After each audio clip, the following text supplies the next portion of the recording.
Sim shalom, tova uvracha ba'olam. Chen v'chesed v'rachamim aleinu ve'al kol Yisrael amecha. Grant peace, goodness, and blessing in the world, grace, love, and mercy over us and all your people Israel. Barchenu avinu kulanu ke'echad be'or panecha. Bless us, source of being, all of us, as one amid your light. Ki ve'or panecha natata lanu, Adonai Eloheinu torat chayim, ve'avat chesed u'tzedakah uvracha, ve'rachamim ve'chaim ve'shalom. For by your light, O Holy One, our God, you give to us Torah of life, and love and kindness, justice, blessing, mercy, life, and peace. Ve'tov be'enecha levarech et amcha Yisrael, ve'et kol ha'amim berov oz ve'shalom. So may it be a good thing in your eyes to bless your people and all peoples with abundant strength and peace. Baruch atah Adonai, oseh hashalom. Blessed are you, compassionate one, maker of peace, and let us say, Amen.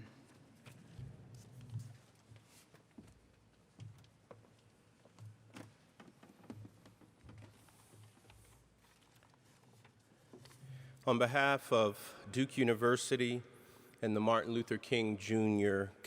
Commemoration and Celebration Committee, I welcome you to Duke Chapel for this special service celebrating the life and legacy of the Reverend Dr. Martin Luther King Jr. As we continue to live through racism, materialism, and militarism, the wisdom of Dr. King rings true. As he says in his book, Strength to Love, there is some good in the worst of us and some evil in the best of us. So today we come humbly seeking what is good for all. And we begin with what Dr. King did so often in his prophetic ministry, pray. So let us pray. Precious Lord, take our hand. Lead us on, let us stand. We are tired, we are weak, we are worn, as we continue to see a world and nation torn by violence. We recognize that we need a revolution of values, one in which we would see our shared humanity, because we realize that we are caught in an inescapable network of mutuality tied in a single garment of destiny. Grant us wisdom and grant us the courage to shift from a thing-oriented society to a person-oriented society, so that profit and property are no longer more important than people. Help us to resist the tendency from moneyocracy to destroy democracy and ultimately humanity. Lead us to see our essential mutuality as human beings. Remind us of what it means to be human, humus. Remind us that we are from the earth. We are dust, and to dust we will return. Let that memory nurture humility within us, so that we might find humble kinship with each other at the sight of dirt. And let the dust of the earth shape our way of living in the world, so that our living would not be in vain. Let every step on the ground remind us that we are from the ground, and this is where we can find common ground. Let the dirt and dust conduct us to sing to one another, I need you to survive, in recognition that we are all interrelated and an indelible part of the human family. Even as we recognize that we are not what we ought to be, we know that we aren't what we used to be. So our rejoicing rises high as the listening skies, in gratitude for the life and legacy of Dr. King and all of the drum majors who beat for justice, equity, and humanity. Give us the strength to love and the will to live and work till we are all free at last, sitting and singing harmonies of liberty at the one holy table of humanity. And all of God's people said, Amen.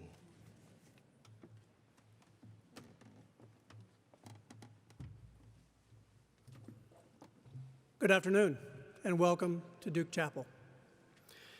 I'm honored to join this annual commemoration of the life and legacy of the Reverend Dr. Martin Luther King, Jr. I'm especially pleased to welcome Abby Phillip, who will join Professor Candis Watts Smith for a keynote conversation during today's service. 250 years ago, on July 4th of 1776, delegates to the Continental Congress declared the American colonies' independence from Great Britain, proclaiming, "We hold these truths to be self-evident, that all men are created equal, that they are endowed by their Creator with certain inalienable rights, that among these are life, liberty, and the pursuit of happiness." Over the course of this nation's 250-year history, we have been on a slow and quite uneven journey toward fulfilling the promise embedded in those words, toward ensuring that all men means everyone, regardless of race, ethnicity, gender, or religion. And throughout that history, few individuals have done more than Dr. King to inspire change and to help build a more inclusive community for all. His "I Have a Dream" speech, delivered on the steps of the Lincoln Memorial in 1963, stands apart as an indelible moment in America's journey toward equal rights. In that famous speech, an address I'm sure is familiar to everyone here today, Dr. King spoke powerfully of his dream for our nation and articulated a vision that echoed the principles of our founding. At the heart of his dream was a deeply personal hope for the world his own children would inhabit as they grew up. We have certainly made meaningful progress toward achieving the ideals set forth in our Declaration of Independence, and so movingly articulated by Dr. King. Yet there is certainly still much important progress to be made. Through his words and actions, Dr. King gave our nation inspiration and hope.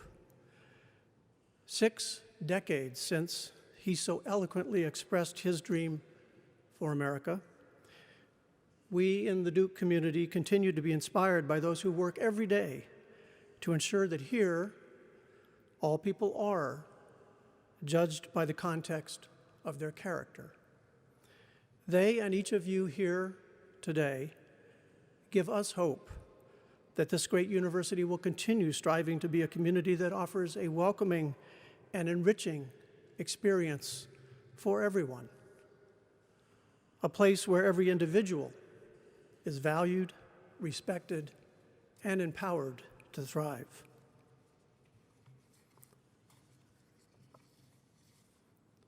We honor Dr. King's legacy by carrying that hope forward, not just in words, but in how we live, how we learn, and how we serve together. Thank you.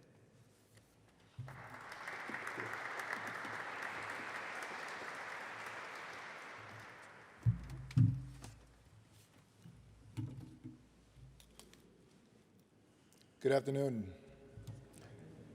I am Mayor Leonardo Williams, and I'm honored to be here today with my fellow guests, my beautiful wife, Chef Zweli, and my colleagues, who some made it. I believe Councilmember Kopak is here. Thank you for being here, and any other city leadership. I would like to just simply share in this moment of time a bit of relative language. And also, I'd like to thank Abby Phillip for coming to the Bull City. Your grace and patience on your show should be an example for all of us. I don't know how you do it, and I thought I had a lot of grace and patience. Just a quick note, I graduated from North Carolina Central University, and there I was a drum major for the marching band. And that position alone, it requires you to lead your peers. And as I lead the city, I lead it through the lens of being a drum major. We're here today to celebrate the legacy of Dr. Martin Luther King Jr., my fraternity brother of Alpha Phi Alpha Fraternity Incorporated. And interestingly enough, his speech, The Drum Major Instinct, where I'll read, where he expressed his desire to be remembered, not for material wealth, but for leading people toward justice, peace, and righteousness. If you want to say that I was a drum major, say that I was a drum major for justice. Say that I was a drum major for peace. Say that I was a drum major for righteousness. Now, as the drum major of this city, one thing that I deal a lot with is infrastructure and how we take things, innovation. We can take corn and turn it into energy and power. We can take gas and power cars. We can take wind and create energy. But I think something that we're all sharing today, as we live the parallels of yesterday, is we all feel a bit of turmoil, confusion, a bit of instability in what we all rely on. This government, no matter what side of it you fall, it is the consistency that holds our democracy together. And what holds that consistency together is us as people. The instability, the uncertainty, the turmoil that you're feeling, I hope, like the other innovations that we've done in this society, I hope that we can take all of those distractors and utilize it to convert it into an energy, into a power that can get us back on track.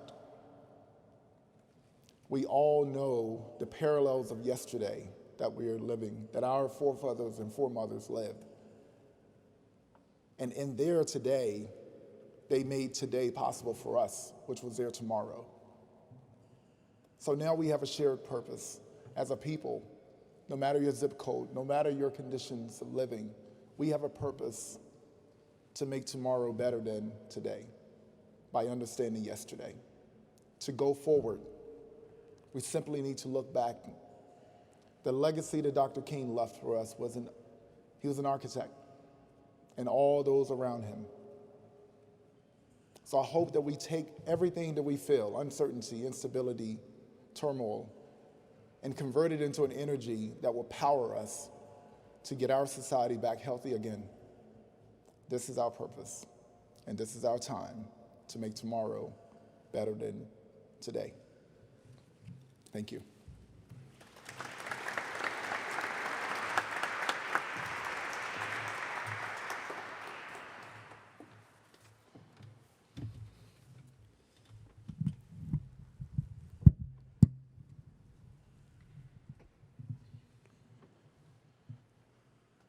While we celebrate Dr. Martin Luther King Jr.'s incredible life, I stand before you today with a broad range of emotions.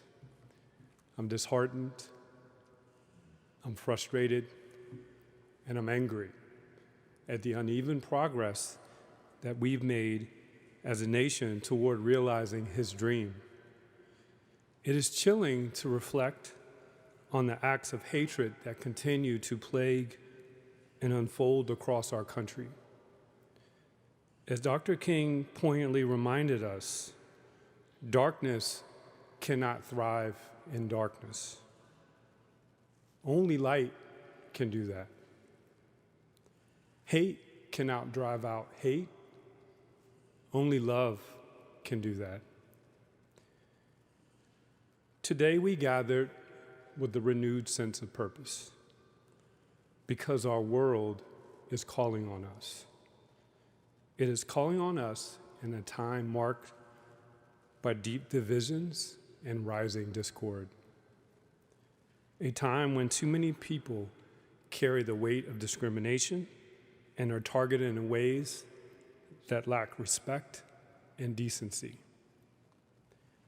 a time when affordability pressures and strains families, and when selfishness threatens to overshadow our shared humanity. Yet, even in these challenging moments, we're reminded of something powerful. Hope still lives here, in us and between us. Hope, powered by community, is stronger than any force that seeks to pull us apart. Dr. King taught us that we are bound together in a single garment of destiny. And today, those lessons matter even more. Because the antidote to division is not silence, it is connection. And the remedy for discord is not withdrawal, it is the hard, necessary work of understanding one another. When we choose to serve together, something transformative happens. We reclaim our shared humanity. We remind one another that dignity does not belong to some, it belongs to all. By standing united, we advance Dr. King's vision, where pluralism is not merely tolerated, but celebrated, where each person is seen, valued, and protected, and where service is not an occasional act, but an everyday endeavor. Because together, we carry forward a vision of humanity that is brighter, bolder, and more just than anything we face today. And with that unity, there is no challenge we cannot meet, no barrier we cannot break, and no future we cannot build. In March of 1966, Dr. Martin Luther King Jr. stood before reporters in Chicago and uttered a truth that echoes painfully today. He said, of all the forms of inequality, injustice in health is the most shocking and inhumane. Dr. King spoke these words at a time when hospitals were still segregated, when Black Americans were routinely denied equal care, and when medical institutions benefited from federal funds while practicing discrimination. But his message was not only about the conditions of 1966, it was a moral warning about what happens when a society decides that some lives are worth less than others. Nearly 60 years later, the landscape has changed, yet the underlying inequalities remain. Today, communities of color still bear a disproportionate burden of chronic disease. Patients in low-income neighborhoods struggle with fewer clinics, fewer clinicians, and fewer opportunities for preventative care. Rural communities face hospital closures. Affordability stands between families and life-saving treatments. And bias, however subtle, sometimes structural, continues to shape who receives timely and high-quality care. Dr. King challenged us to confront segregation in hospitals. Today, we confront the reality that an individual's zip code, income, or identity can still predict their health outcomes. He called for creative nonviolence and collective action. Today, we are called to rebuild trust, to embrace pluralism, and to ensure that every person, not just some, has a fair chance to a healthy life. So as we reflect on these words, let us hear them as not history, but as a guiding light for our future. The struggle for health equity did not end in 1966. It is our struggle now, and it is ever present. And honoring Dr. King means committing ourselves to a future where no one's life is cut short because injustice found its way into a doctor's office or the hospital door. I ask each of us to take up this work boldly and together. Advocate for policies that serve all. Support the institutions that care for the most vulnerable.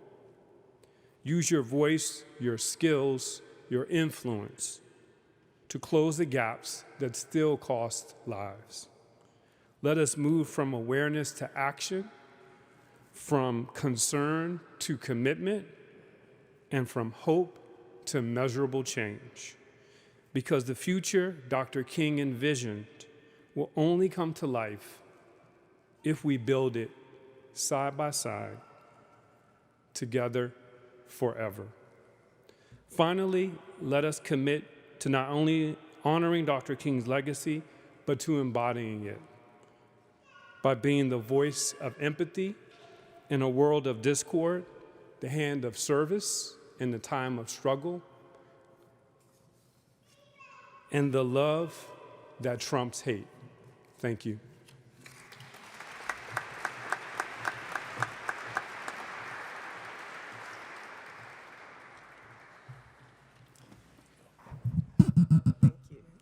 Yes. Good afternoon, all. My name is Michaela Purtle. I am the president of the Black Student Alliance here at Duke University, and I am honored to welcome you all to this commemoration on behalf of the Black Duke community. As you've heard, this year's theme is Hope Powered by Community. Together we serve, advancing Dr. King's vision of humanity and equity. We are all aware that these are unstable, fearful times. While history seems bound to repeat its darkest moments and so much progress is threatened, you may want to retreat from the world or struggle with the pressure to go on with life as normal when day after day, more troubling news makes headlines. But we cannot allow ourselves to succumb to the fear or guilt of our perceived limitations in the face of such extreme systemic injustice. Bell Hooks once wrote, "Unnecessary and unchosen suffering wounds us, but need not scar us for life. It does mark us.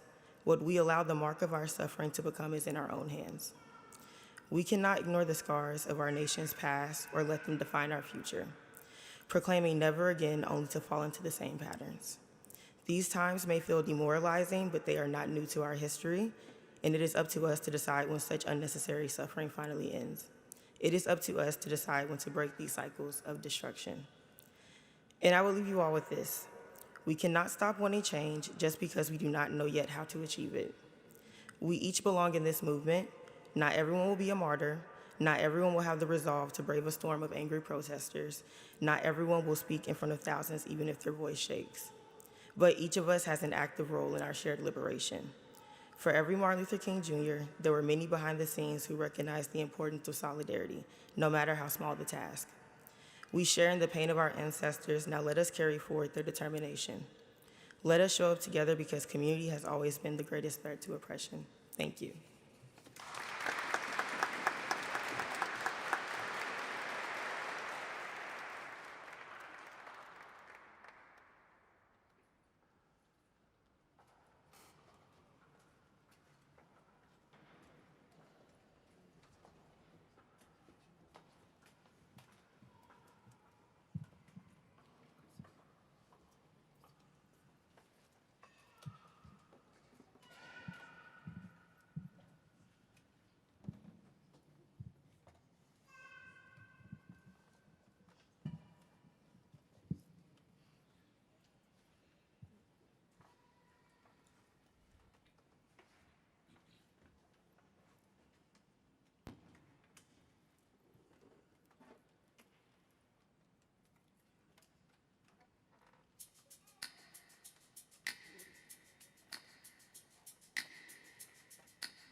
Before I get started, can we give United in Praise one more hand?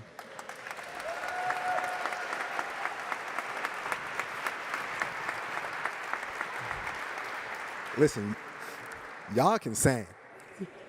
So, my name is Corey Pilson, and I am the president of our Black Graduate Students in Professional Organization. And I'm here to introduce our keynote speakers, but before that, I want to reflect on Dr. King for a little bit.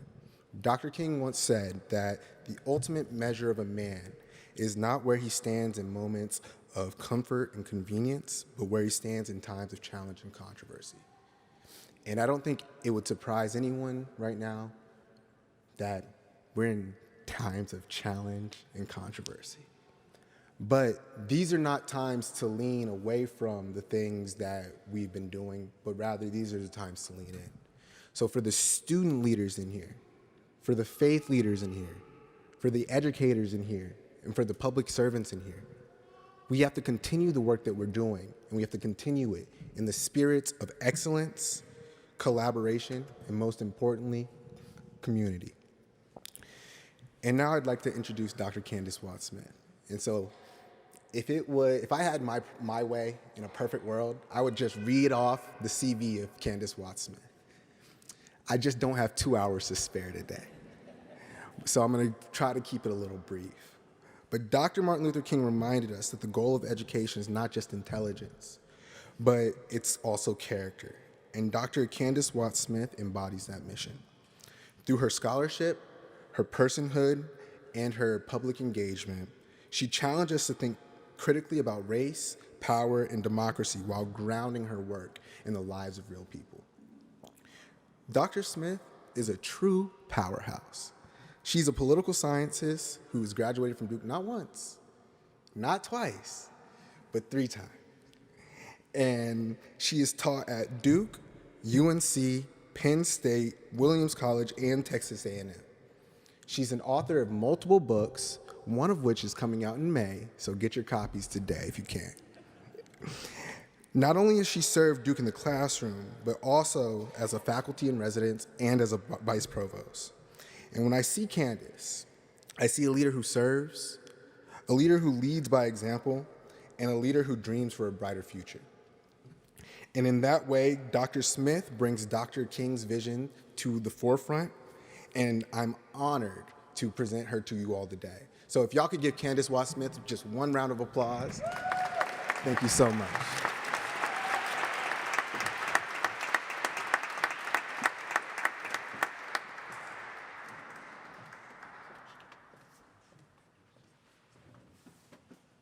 Thank you, Corey. Good afternoon. Good afternoon. I'm pleased that I'll be able to introduce Abby Phillip today. Abby has accomplished a great deal in her career, and ranging from her time at Harvard, writing for the Crimson as an undergraduate, all the way through covering the Obama White House, the Trump White House, the Biden White House, the Trump White House without the East part. And I want to expedite this introduction because, like Corey said, there are plenty of accomplishments to list, but I will say 3 things by way of introduction. One, as the co-host of CNN NewsNight, she models for viewers across the globe, night after night, a way to productively engage with folks across a very wide ideological spectrum to inform folks on the most pressing issues of the day. Second, I would say it's important to note how she amplifies the humanity of regular people, using her own stories, her own experiences, and her own talent to invite people to think about hard questions and pressing questions like the Black maternity health disparities. And lastly, as an author, She has shed light on a pivotal moment in American history, and it's like a history that we've lived in, so I'm a little feeling some kind of way about that. But about individuals who have tried to bend the arc of the universe toward justice, and to highlight their efforts to the way that they continue to influence American politics and society today. And she does this really well in her new book, A Dream Deferred, Jesse Jackson and the Fight for Black Political Power. So please join me in welcoming Abby Phillip to Duke University.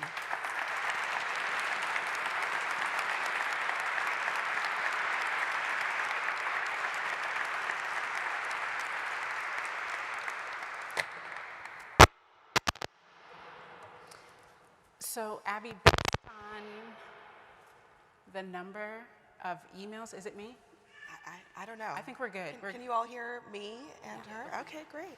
Based on the number of emails and the group chat about your visit, there are many reasons why people are thrilled to have you here today. And one of those reasons is because here at Duke, we've been thinking a lot and talking a lot about pluralism and belonging and free speech and the tensions that go sometimes with those things. And we know that research shows that people aren't really engaging deeply with people that they don't agree with, that our students don't necessarily have models and have practice at having their ideas tested and contested. But as Mayor Leo noted, every weeknight you offer a master class in engaging with people who disagree on a lot of things, all while not letting them steal your peace. So I think one question that I know a lot of people here have is, what mindset do you have to get into when you want to get into these conversations? You want to do it authentically and you do it gracefully. What muscles have you strengthened over the course of your career to lead these conversations, to help the rest of us understand what's going on? Well, first of all, thank you so much for doing this. I don't know what's causing that noise. Thank you for having me here. It's great to be on Duke's campus and in this incredible chapel. I'll answer, you're right, this is actually maybe the most common question that I get from people about, oh, the sound went out, okay. Can you guys hear me? No? Oh yeah, this thing doesn't look like it's on anymore. Wait, no, it isn't. Bruce is coming. Can you hear me? 1, 2, 3, no? Bruce is coming to help us.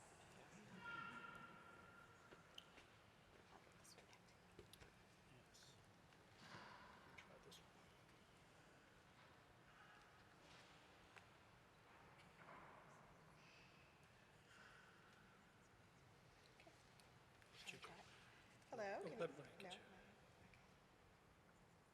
All right. Can you guys hear me? Yes. Ah, much better. All right. You should be able to go. All right. Oh, sorry. I'll just put this next to me. All right, guys. Thank you. Thanks, Bruce.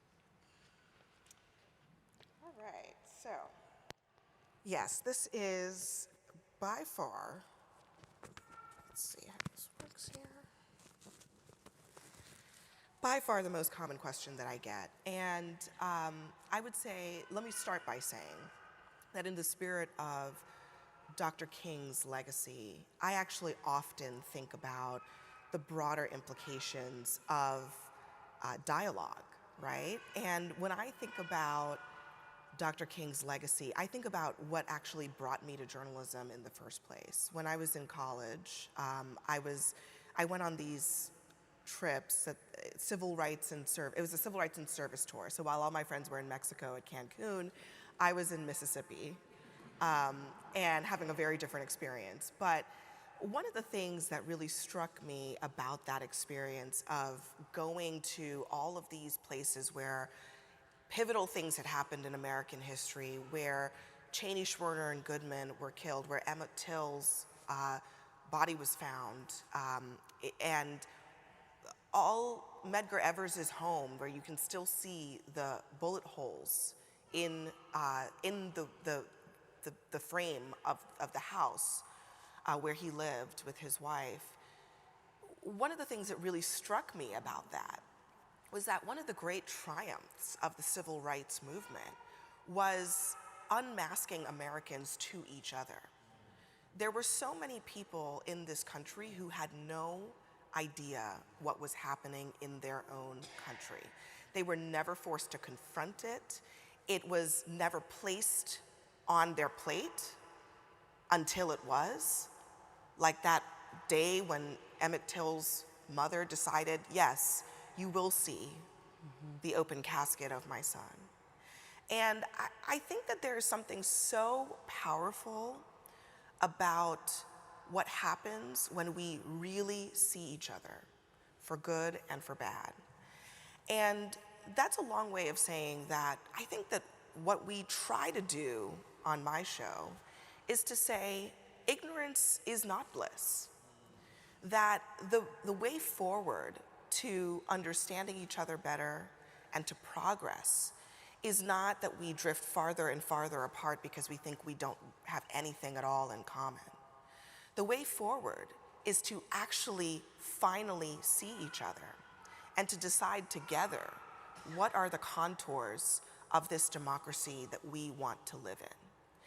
And I believe that what we did as a nation in that era of Dr. King was say, finally, that there are some things that we are not going to do anymore. We know what has been happening. We are not going to allow that to be what America is anymore. And I do think that that is the work of democracy, is policing the boundaries of our society and saying, over here, this is too far. Over here, this is too far. And we're going to stay within the boundaries of decency and pluralism and democracy. And the only way that you can do that is when you put it all on the table. So I come to what I do actually from that place, which is simply that there's honestly, look, there's no opinion that is not important to confront if you disagree with it, to hear out if you don't understand it. And so I know that for some people, their immediate reaction to things that they disagree with is, oh my God, get away from me, I don't want to hear from you. But if we think about this as an exercise in democracy, I think it will change our view of it. That we're not, by hearing people out, saying, I endorse, I agree. We are finally opening up that dialogue, that conversation that we need more and more in our increasingly fractured society. Yeah, thank you. Thanks for indulging me on that and really just kind of thinking through the responsibilities of a citizen. Yeah. Of a person who wants to bring to fruition a multiracial democracy. This is kind of what is required of us. I want to switch to another really great communicator and person who's talked to a lot of different kinds of people, and that's Jesse Jackson. Yeah. In your book. So if I have my math right, you wrote a dream deferred between the rise of COVID, having a baby, having one show, going to another show. That's all the time. There's a lot going on. A lot going on. And early in the book, you write, Jesse Jackson is in his 80s and he has Parkinson's, and he's also a person who's connected, a living connection to Dr. King.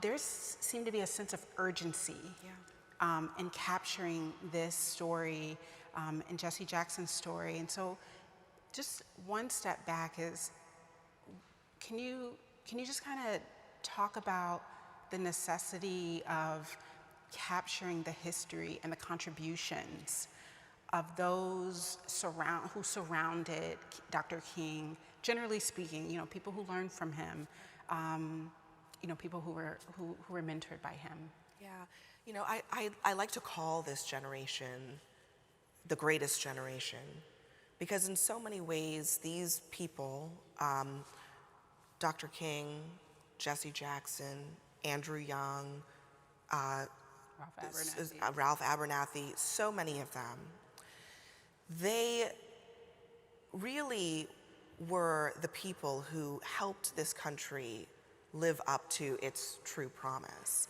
And we are at the moment, right as we sit here right now, at a moment where that generation is passing on.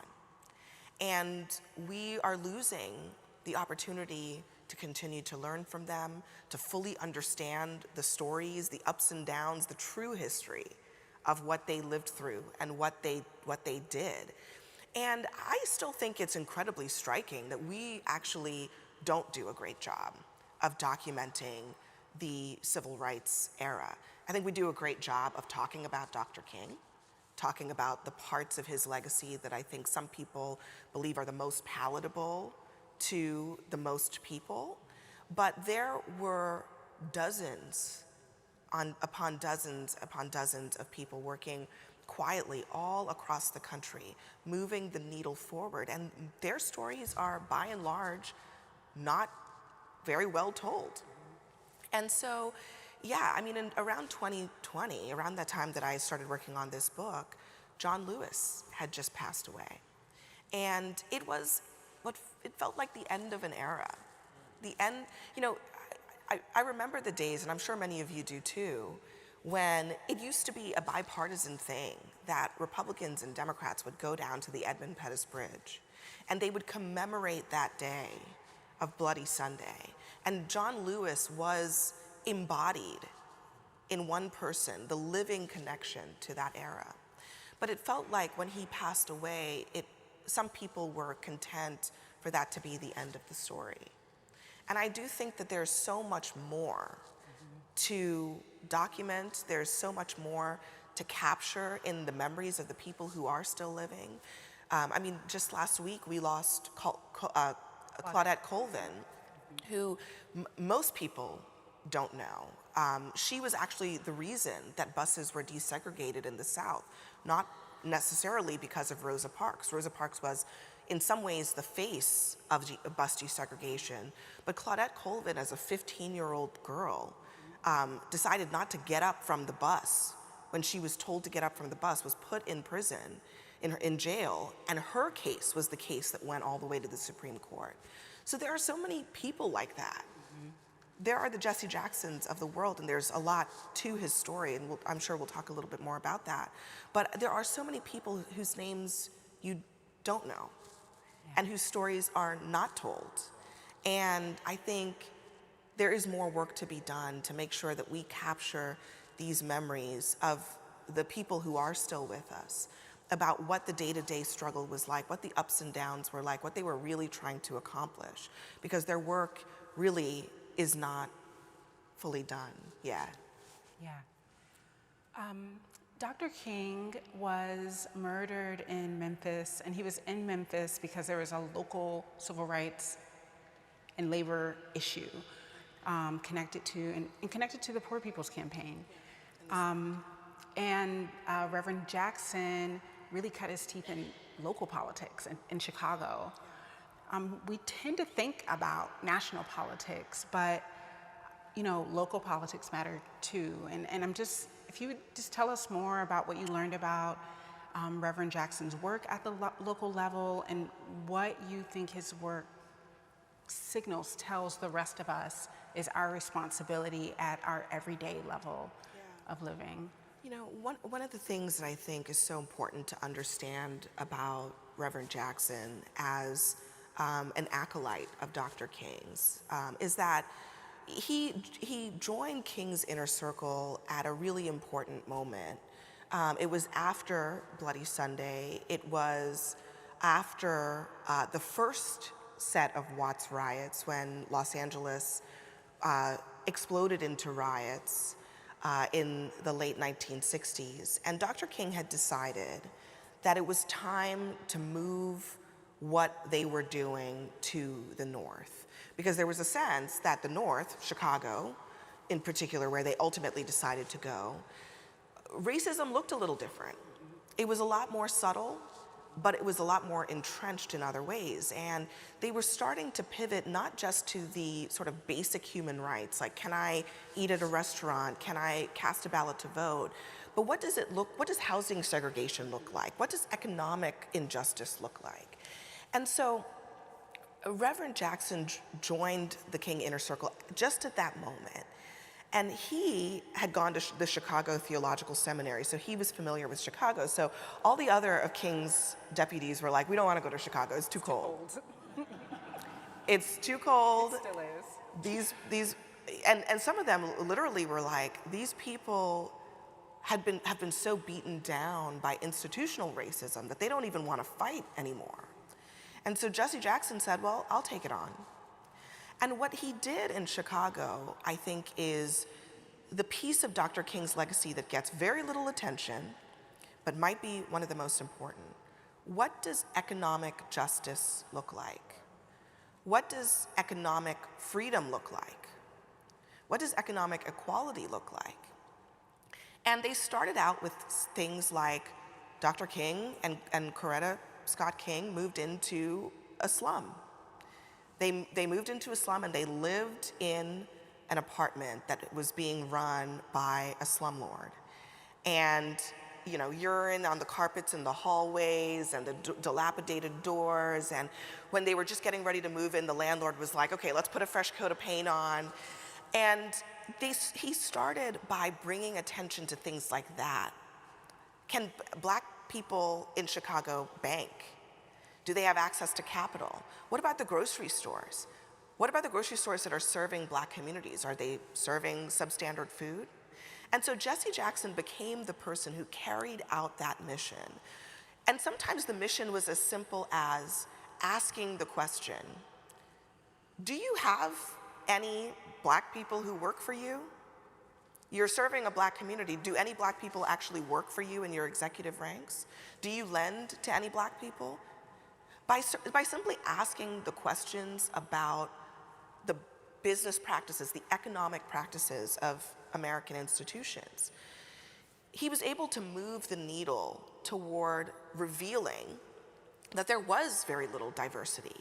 And then in revealing that, changing it. Finally giving Black Americans the opportunity to own franchises, to be banked, to have quality food and produce in their neighborhoods, to be represented on housing boards and on education boards. And guess what? All of those things, those are local things, right? Those are the things that people don't even think about, because nowadays I think we're also focused on national politics, and every 4 years this is happening, every 4 years that is happening. But the things that sometimes matter the most to people are the things that are close to home. What's going on your school board? Who's on your housing board? What are the rules and regulations that govern what landlords have to do for their tenants? And so it did start local, but it also started by just taking off the scales off of people's eyes, and transparency, I think, was a huge piece of what Reverend Jackson did. And it created, I think, the world that we live in now, where we have Fortune 500 CEOs, where we have Black business leaders.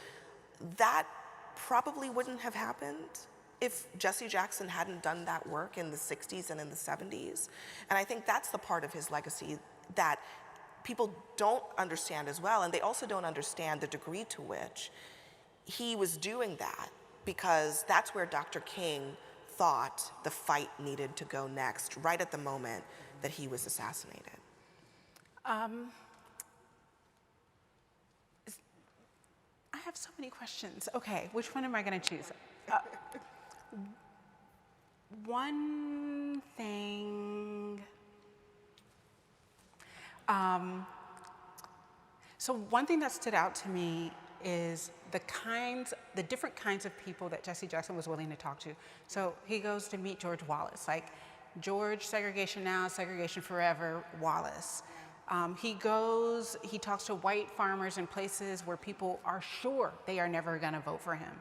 He goes he goes to Syria, he goes to all these places, he talks to all kinds of people. We don't really see that in our political leaders today. What lessons can we learn from Jackson's dynamism, from his willingness to reach out to folks? Yeah, it's such an important part of the story, and that story of him going to see George Wallace, as I was working on the book, I was so captivated by that story, because here's a man who was the face of segregation and was vitriolic in his views and hatred toward Black Americans. And there had been an attempted assassination. And so by the time Jesse Jackson, this was in 1983, just as he was running for president the first time, he goes to see George Wallace, and George Wallace has been maimed by a bullet, an assassin's bullet.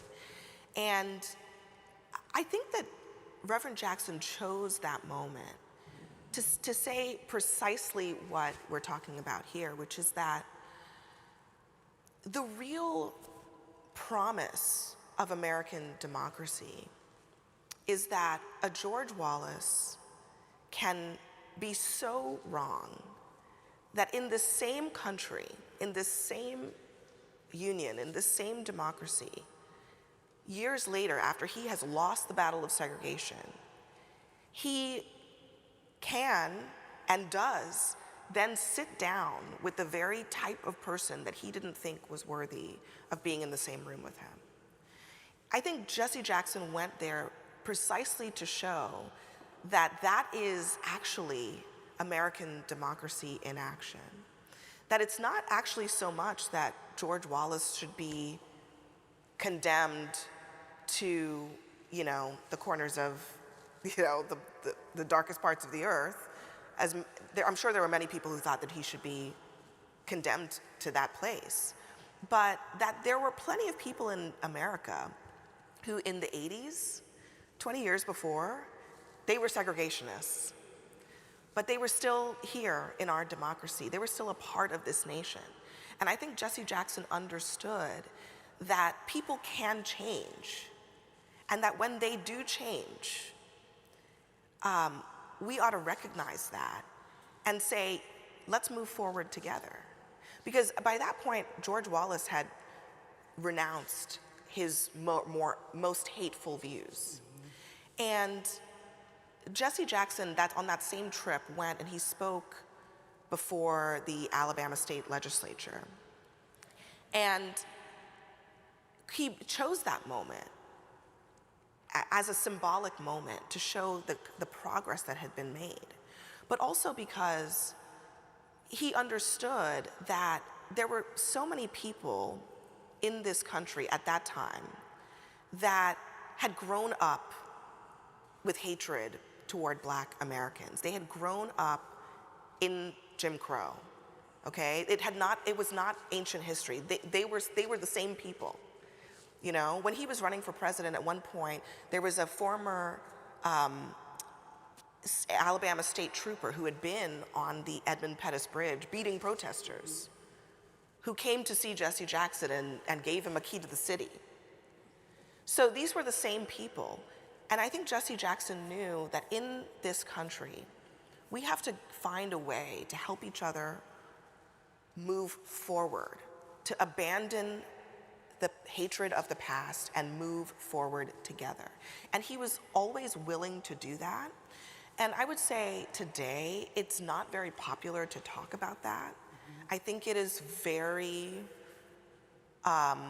unpopular to say that forgiveness is possible, that people renouncing their past is possible, that it is possible for people who have views one day to come to see things differently another day, and that the act of persuasion is worth doing.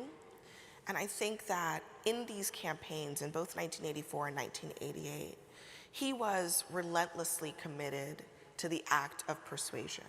He did not think that there was any place in this country that he could not or should not go. He went deep into Texas. He spent a lot of time in the South. He was talking not just to Black Americans, but also to white Americans. He spent so much time with farmers in rural America because he fundamentally believed that persuasion was possible and that, in fact, persuasion was necessary if we're going to move the country forward together. And so, you know, I think a lot about the voices in today's culture who say, they're irredeemable, forget about them, let's not even talk about them, you know, let's not even deal with those people. Mm-hmm. And I would argue that's no way to live in a democracy, and that's no way to win, if that's what you want to do, if you think what you're doing is right. The way to win is to persuade and to bring people along with you. And I think that is very much what Jesse Jackson often did and very much believed in. And as you pointed out, not just domestically, he was very committed to global diplomacy, to sitting down with people all over the world in order to bring about specific outcomes. In particular, in many, many cases, he brought home people, Americans, who had been kept captive in very dangerous parts of the world. And he did so as a moral leader, going to these dictators, many of them, and saying, let these people go, as an act of goodwill and an act of love. Let's do a lightning round. Yeah. Okay.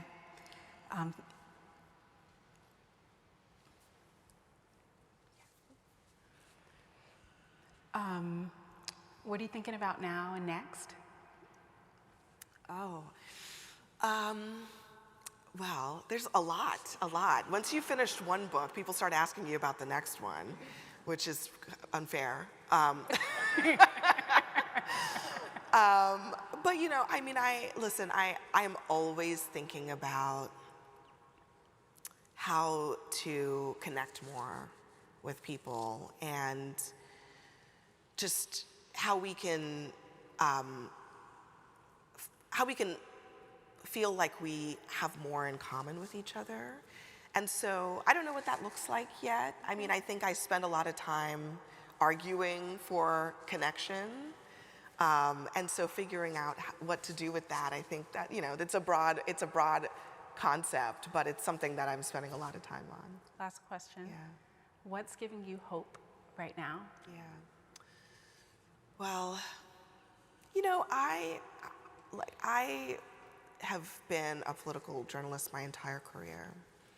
And one of the reasons that I've been able to do this without losing my mind is because I really, and maybe it's super naive, but I really have a fundamental belief in the goodness of the people of this country.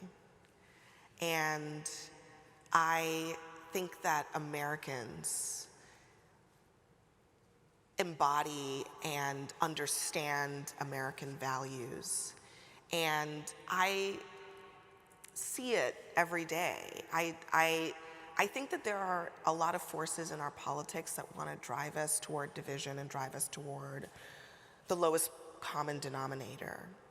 And sometimes it might seem that that wins, but I actually think that fundamentally Americans believe that this nation can and should be a force for good, that we have values that we want to uphold for ourselves and for our children who come after us. And I believe in that, and that gives me hope. That's why I get up every day and I do this. That's why I really, you know, I don't think you can or should be involved in politics unless you really, really believe in the structure of this nation, making it possible for good things to happen. And I am a believer in that. And you can call me naive if you want, but I think that holding on to that has been very powerful for me. And I encourage everyone listening to the sound of my voice to really think about that, because You know, it doesn't happen by accident, obviously. It takes work. It takes people doing the right thing every single day and fighting for it. But I think we do fight for it, and that's why we are here today. Thank you, Abby. Thank you. Thank you for sharing your time and your insights and your experience and your optimism. Please join me in thanking Abby Phillip.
God bless the voice of that choir.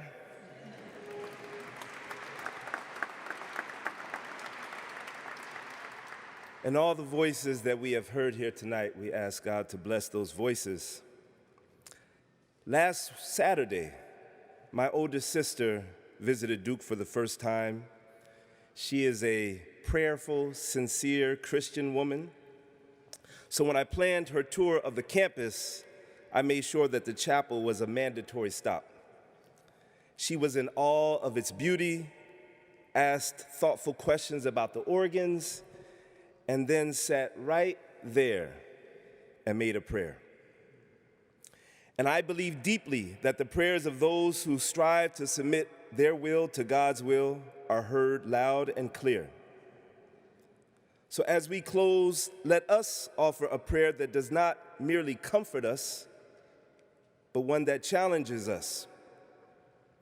In my tradition, and in the spirit of Dr. King's legacy, we ask for guidance. In the opening chapter of the Quran, chapter titled Al-Fatiha, we pray in Arabic, Ihdina as-siratal mustaqim, guide us to the straight path. Yes, the path of truth.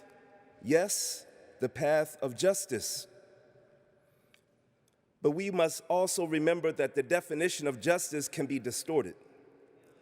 When decisions are made in isolation, without diverse voices, and without the presence of those most affected, history shows us how entire societies justified horrific acts, from dropping bombs on entire cities to teaching generations that they are superior to others because of race, blood, or the color of their skin.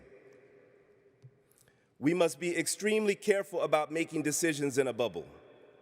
We must be vigilant so that our minds and our souls are not led astray into justifying oppression in any form. Let this benediction be both a prayer and a call to conscience. Dr. King was not celebrated in his lifetime. He was seen as a threat. So was Nelson Mandela. So were others who dared to speak clearly about justice. If we truly want to honor Dr. King, we must not gather only for a memory.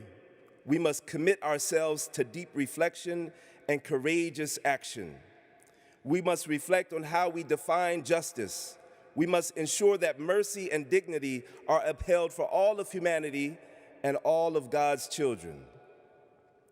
We must be willing to push past discomfort and ask the harder question, why are we threatened by the freedom of another people? And when we ask that difficult question, don't stop at the dining room table. Ask that question with the voices of the people we are threatened by. We must lift up the voices of the oppressed. Every voice must have an ear to achieve sustainable freedom. Lift every voice and sing till earth and heaven ring. Ring with the harmonies of liberty. Oh, now, where's Dean Luke? This is your community.